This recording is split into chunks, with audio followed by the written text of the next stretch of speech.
ఆ వేడిలోంచి ఈ చల్లటి వాతావరణంలోకి వచ్చాం. ఒక చిన్నది కామెడీగా మనకు వచ్చినవి 11 11 11 ఎంత అంటే 22. మరి ఈ రకంగా చిరంజీవి గారి బర్త్డే వచ్చింది. మాకు 11 వచ్చిన ఇంకో 11 కలుపుకుంటే అన్నయ్య గారి బర్త్డే.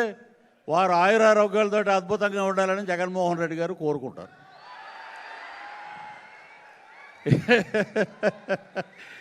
ఒకటే ఒకప్పుడు అనుకునేవాళ్ళం మనం, ఎక్కడో స్వర్గం నరకం ఉంటుంది, అక్కడ ఉండదు. ఇప్పుడు కర్మ సిద్ధాంతం పక్కనే ట్రావెల్ అవుతూ ఉంటుంది. ఇది దేవుడి స్క్రిప్టు.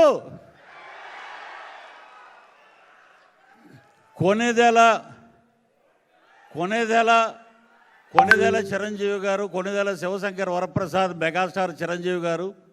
అసలు ఆ పేరు పలుకుతుంటేనే మనం ఆ పేరు పలకటానికి అర్హత ఉందా అని ఒకసారి ప్రశ్నించుకుంటాం. ఎందుకంటే we are from west Godavari, Tadepalligudem, మా పక్కనే మొగల్తూరు మహారాజు, వెండితెర రారాజు అన్నయ్య చిరంజీవి గారు. ఆయన గురించి ఎన్ని చెప్పినా కూడా మేము ఎన్నికల ప్రచారంలో ఒకటే, కొనిదెల శివశంకర వరప్రసాద్ మెగాస్టార్ చిరంజీవి గారు అనగానే ఓ అని గోల. ఎందుకంటే అన్నయ్య పార్టీ పెట్టినప్పుడు, ప్రజారాజ్యం పార్టీ పెట్టినప్పుడు స్వామినాయుడు గారు మేమందరం శ్రీకాకుళం మొత్తం ప్రచారం చేసాం. అన్నయ్య ఏంటంటే చాలాసార్లు నేను కలిసేది చాలా తక్కువ. వారు ఆత్మాభిమానం గలవారు.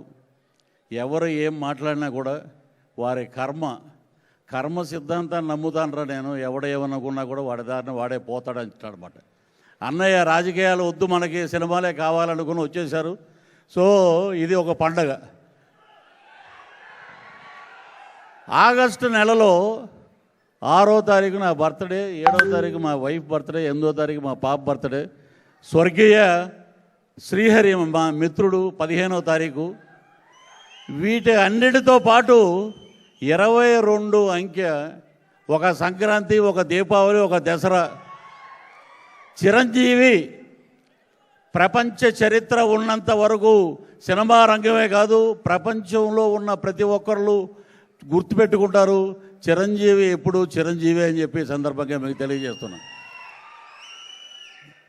ఆయన్ని అసలు అలా చూస్తుంటే అసలు ఆ గ్లామర్ ఏంటంటే బాబు, అసలు ఆ గ్లామర్ ఏంటి?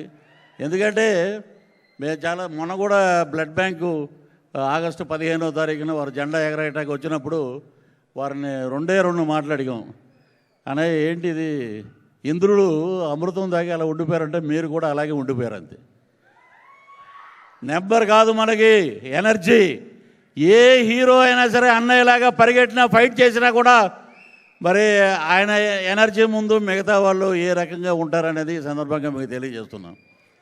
చిరంజీవి గారు అందరూ చెప్తారు, చిరంజీవి గారితో మేము యాక్ట్ చేసాం, చిరంజీవి గారితో మేము ఉన్నాం, చిరంజీవి గారితో మేము కూర్చున్నాం అని మాట్లాడతారు. నేను ఎప్పుడూ చెప్పుకోను అలా బయట.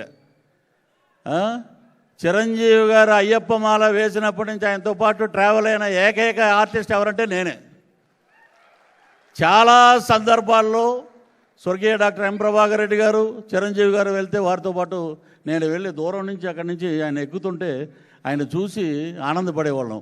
ఒకటే ఖైదీ నెంబర్ 786 ఫంక్షన్ జరిగితే మా తాడేపల్లిగూడెంలో డిస్ట్రిబ్యూటర్ని పట్టుకుని ఒక్కసారి ఒక ఫోటో దిగాలయ్యా గురువుగారితో అని చెప్పి ఒక ఫోటో దిగి, అలాగే ఆ పద్మ విభూషణ్ వచ్చినప్పుడు ఆయన ఇంటి దగ్గర వెళ్ళినప్పుడు ఆ ఫోటో చూసి ఈ ఫోటో ఆ ఫోటో పక్క పక్కన పెట్టి చూస్తే ఆయన అసలు మనం ఎవరెస్ట్ కాదు కదా, అంతకన్నా మహోన్నతమైన శిఖర స్థాయిలో ఉన్నటువంటి వ్యక్తి చిరంజీవి గారు అని చెప్పి సందర్భంగా తెలియజేస్తున్నాం.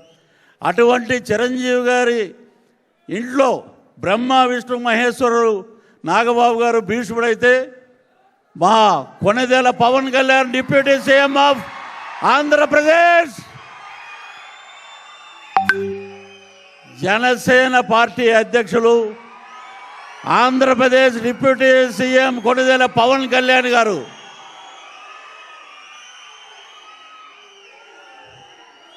వారు చెప్పిన మాట ఈ సందర్భంగా మీకు తెలియజేస్తున్నాం. ఆస్కార్ అవార్డు, ఒక నిమిషం, త్రిబుల్ సినిమాకి ఆస్కార్ అవార్డు వస్తే 2024లో పవన్ కళ్యాణ్ గారు నాకు ఫోన్ చేసి పిలిపించి ఆ గదిలో ఆయన నేను ఒక్కలమే ఉన్నాం, 1 to 1 అవర్ మాట్లాడడం, అదే నాకు వచ్చిన ఆస్కార్ అవార్డు అని చెప్పి సందర్భంగా మీకు తెలియజేస్తున్నాను. The power of Konidela Pawan Kalyan garu. ఇవన్నీ ఎక్కడి నుంచి వచ్చాయి? అన్నయ్య చిరంజీవి గారు.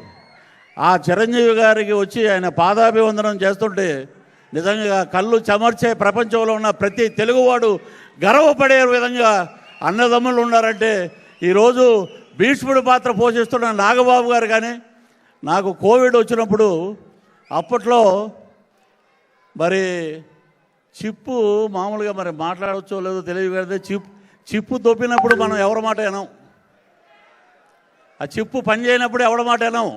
అప్పట్లో మనం అటు వెళ్ళాం,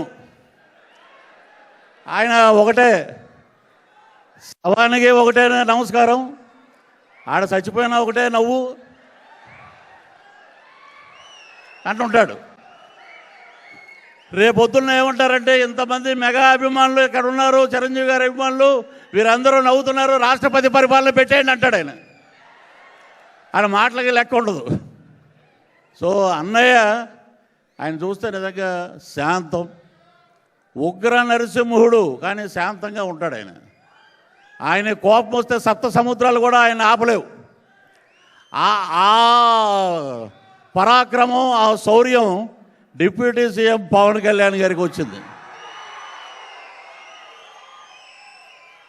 ఒకటే ఆయన మాట్లాడిన మాట ఒకటే, పృథ్వీ గారు మీరు 2020 నుంచి జనసేన సిద్ధాంతాలను తీసుకెళ్తున్నారు, జనాల్లో మీరు వెళ్తున్నారు, ఎవడైనా ఏదైనా చేస్తే జాగ్రత్తగా ఉండండి అని చెప్తే, అన్నయ్య మీరు ఇచ్చిన ఒక మాట, నేను ప్రజల కోసం వచ్చాను, ప్రజల కోసం ప్రాణం పెట్టి ముందుకు వచ్చాను, నా ప్రాణాన్ని త్యాగం చేసి, దట్ ఈజ్ కొణిదెల పవన్ కళ్యాణ్ గారంటే త్యాగానికి మారు పేరని చెప్పి నేను వచ్చాను, మీరు కూడా చాలా జాగ్రత్తగా ఉండండి అని చెప్పి, నా భవిష్యత్తు ఎంత ముఖ్యమో మీ భవిష్యత్తు కూడా నాకు అంతే ముఖ్యమని చెప్పిన ఏకైక వ్యక్తి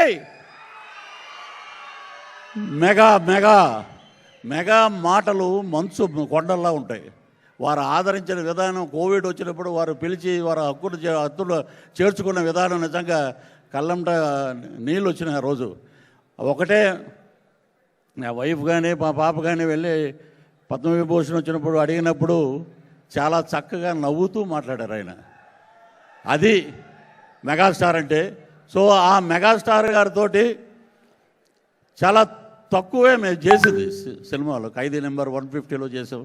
మా పవన్ కళ్యాణ్ గారితో అయితే గబ్బర్ సింగ్, అత్తారింటికి దారేది, కాటమరాయుడు ఈ సినిమాలన్నీ చేసాం. త్వరలోనే అన్నయ్య ఒక వరం ఇస్తామన్నారు, త్వరలోనే అది కూడా వస్తుంది. నేను చాలా ఆనందంగా ఉన్నాను. నిన్న రాత్రి నుంచి నాకు ఒక 100కు పైసలకు ఫోన్ కాల్స్ వచ్చినాయి.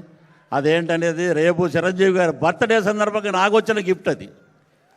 సో చిరంజీవి గారి బర్త్డేకి మనం అందరం సెలబ్రేషన్ చేసుకుంటే నాకు కొణిదెల పవన్ కళ్యాణ్ గారు ఇచ్చిన గిఫ్ట్ రేపు ఆయన బర్త్డే సందర్భంగా, చిరంజీవి గారి బర్త్డే సందర్భంగా నేను తీసుకుంటాను అది. సో ఇంతటి మెగా ఫ్యామిలీ మధ్యలో మనం ఉండటం నిజంగా మా అదృష్టం, నా అదృష్టంగా భావిస్తున్నాను. అలాగే మా చిరంజీవి గారికి ఆ భగవంతుడు ఆయురారోగ్య ఐశ్వర్యాలు ప్రసాదించాలి. వారు నిండు నూరేళ్ళు ఆరోగ్యంగా చిరునవ్వుతో ఉండాలి. అలాగే నాకు కోరిక ఉంది, వారిని గవర్నర్గా చూడాలని, అది కూడా త్వరలో నెరవేరాలని మీ సందర్భంగా తెలియజేస్తున్నాను. అలాగే మా పవన్ కళ్యాణ్ గారు ఇప్పుడు మడత పెట్టాడు కుర్చీ. ఆయన సెక్రటేరియట్కి ఆయన ప్రమాణ స్వీకారం చేసిన రోజున నేను వెళ్తే అక్కడ ఉన్న ఐఏఎస్లు ఐపీఎస్లు అంటే ఇది వారి గురించి పొగిడి నేను చెప్పట్లేదు. పృథ్వీరాజ్ గారు మీరు పద్దాక కనపడొద్దండి సెక్రటేరియట్లో, ఎందుకంటే వారు ప్రజా జీవితానికి అంకితం అయిపోయారు. మళ్ళీ మిమ్మల్ని చూస్తే సినిమా గుర్తుకొస్తుంది. అలాగా ప్రజల గుండెల్లో నిలబడిపోయిన ఏకైక యువ నాయకుడు పవన్ కళ్యాణ్ గారని సందర్భంగా తెలియజేస్తున్నాను. అసలు ఆ కుటుంబాన్ని చూస్తేనే మన కష్టాలన్నీ మర్చిపోతామండి. ఒక పెద్ద ఆయన అన్నాడు, ఆ పేరు చెప్పకూడదు, చిరంజీవి గారు ఏమి ఇచ్చారు నీకు అన్నాడు ఆయన. నాకు ఏమి ఇచ్చాడో నీకు తెలుస్తుందిరా రేపు ఎల్లుండో. చిరంజీవి గారు నాకు ఏమి ఇచ్చారో రేపు ఎల్లుండో మీకు తెలుస్తుంది.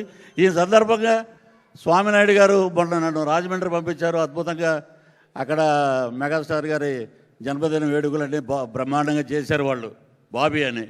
సో అలాగే ఇక్కడికి రావడం నిజంగా మా అదృష్టంగా భావిస్తూ, ఇంతమంది ఫ్యాన్స్ మధ్యలో నేను మాట్లాడటం నిజంగా నా అదృష్టం. చాలా మాటలు ఇంకా చాలా మాట్లాడాలి, కానీ నాకైతే ఆయన గుండెల్లోనే ఉన్నాడు ఆయన.